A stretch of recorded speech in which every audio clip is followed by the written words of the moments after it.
about special teams game planning, the first thing is really, narrowing down the situations that you're going to face, a situational checklist.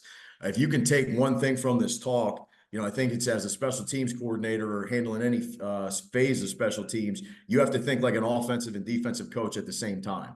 And what I mean by that is, hey, if you're kicking off, to start the play, you have the ball. So you got to think like an offensive coach in terms of, hey, how do you want to dictate formation, shifts, all those kind of things. And then once you, kick the ball off and there's a change of possession, now you have to fit it like a defensive play. So, in all phases, you really have to think of, special teams in terms of an offensive and defensive coach at the same time.